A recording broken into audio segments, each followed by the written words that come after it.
దేశీయ డిజిటల్ లావాదేవీలు రోజురోజుకు పెరుగుతున్న వేళ ఖాతాదారుల వ్యక్తిగత ఆర్థిక సమాచారం ఎంత భద్రంగా ఉందన్న ప్రశ్నకు ప్రాధాన్యం పెరుగుతోంది. ఈ నేపథ్యంలో కస్టమర్ల డేటా భద్రత, నాణ్యతను మరింత బలోపేతం చేయడంపై రిజర్వ్ బ్యాంక్ ఆఫ్ ఇండియా దృష్టి సారించింది. ఇందుకోసం ఆర్బీఐ తాజాగా ముసాయిదా మార్గదర్శకాలను విడుదల చేసింది. ఆ కొత్త నిబంధనల్లో ఏమున్నాయో ఇప్పుడు తెలుసుకుందాం. బ్యాంకులు, ప్రభుత్వేతర ఆర్థిక సంస్థలు తమ డేటా నిర్వహణలో అత్యున్నత ప్రమాణాలు, పారదర్శకత, జవాబుదారీతనాన్ని పెంపొందించుకోవడానికి 3 ప్రత్యేక రకాల ఉన్నతాధికారులను నియమించాలని స్పష్టం చేసింది.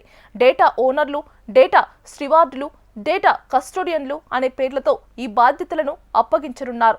నిర్దిష్ట విభాగానికి సంబంధించిన డేటాను వర్గీకరించడం, దాని నాణ్యతను పర్యవేక్షించడం, సమాచార భాగస్వామ్య నిబంధనలను ఆమోదించడం వీరి బాధ్యత.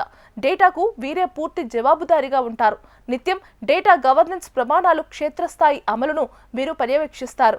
వివిధ విభాగాల మధ్య సమన్వయం సాధించడం, డేటా ప్రవాహాన్ని గమనించడం, ఏవైనా లోపాలు ఉంటే వాటిని గుర్తించి డేటా ఓనర్కు నివేదించడం వీరి విధి.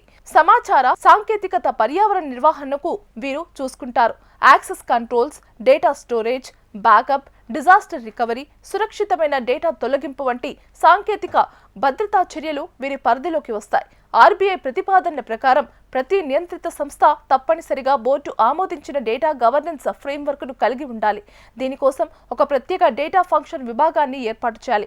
దీనికి చీఫ్ జనరల్ మేనేజర్ లేదా అంతకంటే ఉన్నత స్థాయి అధికారి నేతృత్వం వహించాల్సి ఉంటుంది. అంతేకాకుండా డేటా నిర్వహణకు సంబంధించి సింగిల్ సోర్స్ ఆఫ్ ట్రూత్ అమలు చేయాలని, దీనివల్ల సమాచారంతో ఎలాంటి తారుమారు లేదా వైరుధ్యాలు ఉండవని ఆర్బీఐ పేర్కొంది. మీ బ్యాంక్ ఖాతా వివరాలు మీ అనుమతి లేకుండానే ఎక్కడెక్కడ చేరిపోతాయి. ఇకపై అలాంటి పరిస్థితులకు చెక్కపెట్టే దిశగా ఆర్బీఐ కీలక అడుగు వేసింది. ఖాతాదారుల వ్యక్తిగత ఆర్థిక సమాచారాన్ని మరింత సురక్షితంగా ఉంచేందుకు థర్డ్ పార్టీ యాప్లు, ఫిన్టెక్ సంస్థలతో డేటా పంచుకునే విషయంలో కఠిన నిబంధనలు ప్రతిపాదించింది.